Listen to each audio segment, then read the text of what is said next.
네, 여러분 안녕하십니까. 강배욱 박사의 주린이를 위한 경제기사 읽기, 오늘 6월 22일 방송입니다.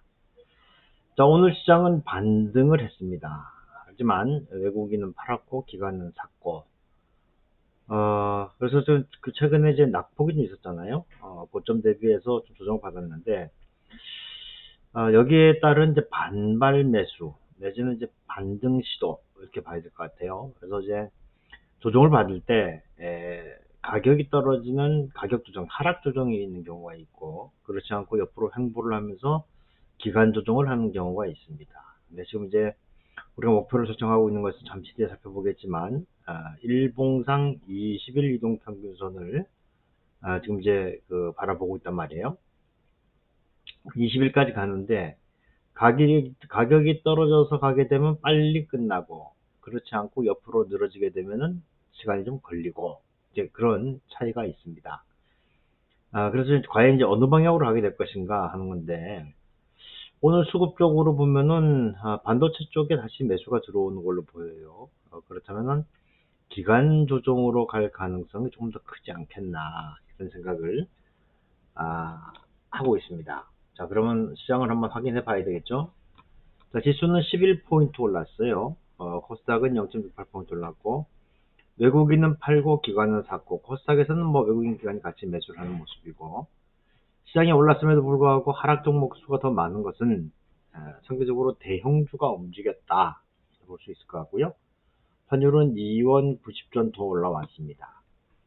수급을 확인해 보면, 자, 외국인은 이제 확실히 판다고 봐야 돼요. 외국인 매도로 돌아섰다. 그러니까 다시 이제 매수로 돌리는 때가 언제인지를 봐야 될 것 같다는 생각이 좀 들고, 업종별로 매매된 걸 보니까, 외국인 투자가들이 오늘 IT 쪽에서 871억이나 샀어요. 그렇다면 어디를 팔았느냐? 화학, 제약, 유통, 건설, 그리고 금융, 서비스, 이쪽으로 이제 매도가 나온 쪽을 봐야 되겠죠. 그래서 상대적으로 IT 쪽에 순매수가 있으면은, 이건 뭐 시장이 버틸 수 있다, 이렇게 봐야 되겠죠. 지금 이제 일본 60일 동평균선이 그 목표군요.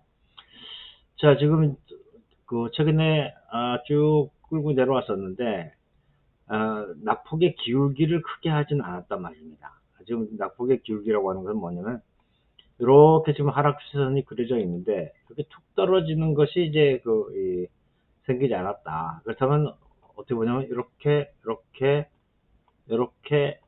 가면서 이제 시간이 늘어지는 그런 것들이 보이지 않을까, 이렇게 생각이 되는 상황이고요. 주봉으로 보면은 뭐 역시 120주봉에 영향을 받고 있다라고 봐야 될 것 같고, 월봉은 뭐 조정을 받더라도 여전히 밑에 MACD가 지금 이제 양전은 되고 골든 크로스 나고 하는 상황이기 때문에, 이게 아무튼 저는 제일 기대가 되는 그런 상황입니다. 시가총액 상위 종목들 움직임을 보면은 삼성전자하고 LG에너지솔루션 올랐고, SK하이닉스는 밀렸고, 그렇죠?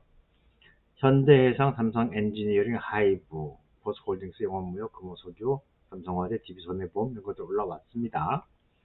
밀리는 것은 두산에너빌리티, SK아이테크놀로지, HD한국조선해양, 한전기술, DB하이텍, 현대오토에버, 이런 것들 좀 조정받았습니다.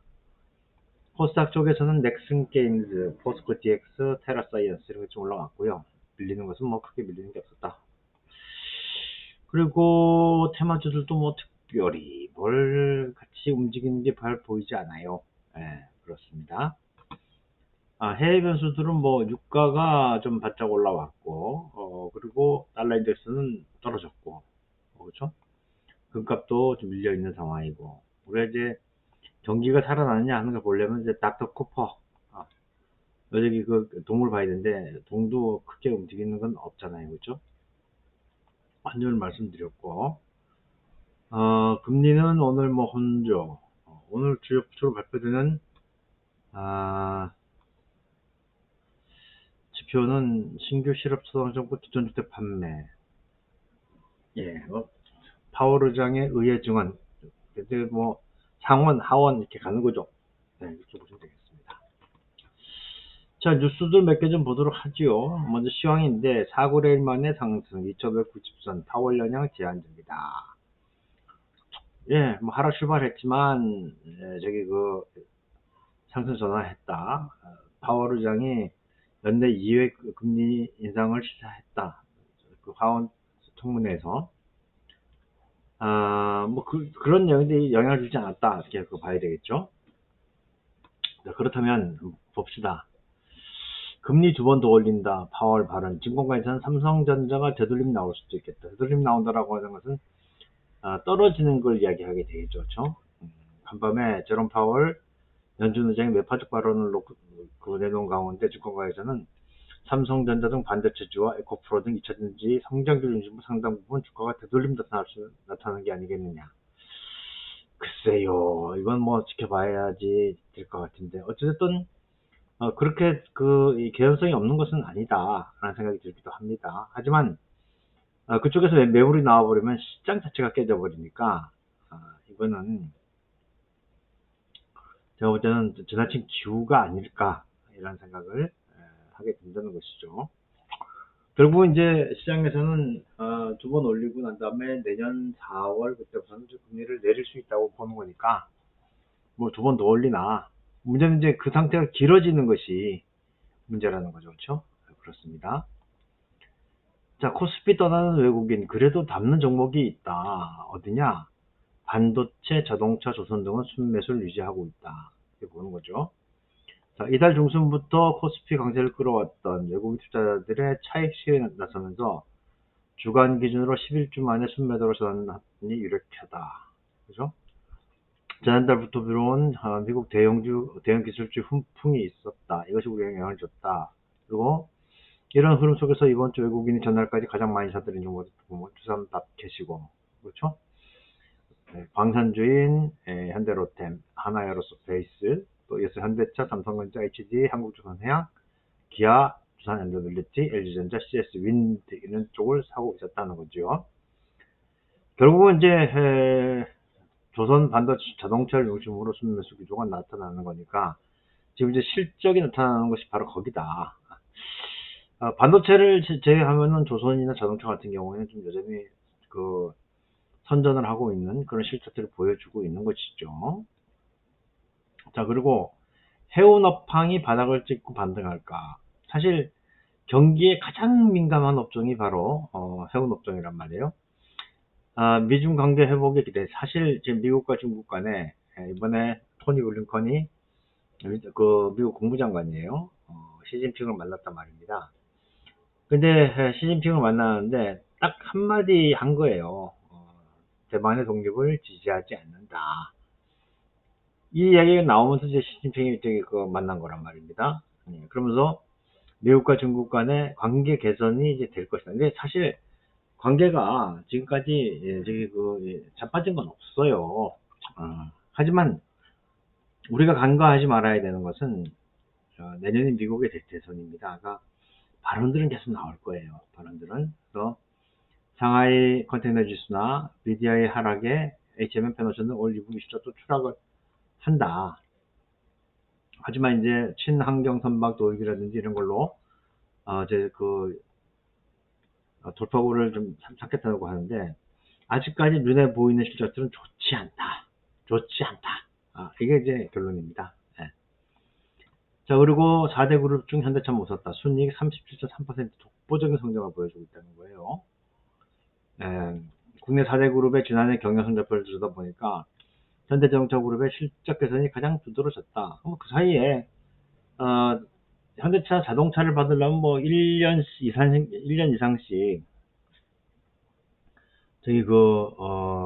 기다려서 샀으니까 실적이 나쁘다면 말이 안 되는 얘기죠. 그렇죠? 그래서 그렇게 돼 있고 삼성은 이제 반도체가 있으니까 그렇고 그렇습니다. LG그룹이 별로 안 좋았다는데 최근에 이제 다시 살아나고 있는 그런 분위기로 봐야 될 것 같네요. 자, 그리고 오늘 마지막 뉴스는 참 이거 고민을 해봐야 될 것 같아요. 이제 따상은 사라지고 따따 부른다고요. 가격 제한폭, 그 신규 상장 종목의 가격 제한폭이 최고 400%까지 간다는 거예요. 자, 지금 다음 주부터 신규 상장사 상장의 가격 제한폭은 공모가의 60에서 40, 400%로 확대된다. 지금까지는 어떻게 되냐면 90에서 200%내 효과를 접수하는데 60에서 40%, 40%면 이거 완전히 투기판을 만들어주는 것 같아요. 투기판을. 이거 이렇게 해가지고 저기 그 사람들 마음에 또 투기의 불을 지르고 이건 제가 볼 때는 좀 문제가 있어 보이는데 아무튼 제도가 바뀌는 거니까 여러분도 꼭 기억하고 계시기 바라겠습니다. 예, 시장은 조정이에요. 조정인데 제가 볼 때는 이제 옆으로 늘어진 조정이 나올 가능성이 굉장히 크기 때문에 그런 점들을 기억하시면서 시장에 접근하시기 바라겠습니다. 오늘 마치도록 하지요. 고맙습니다.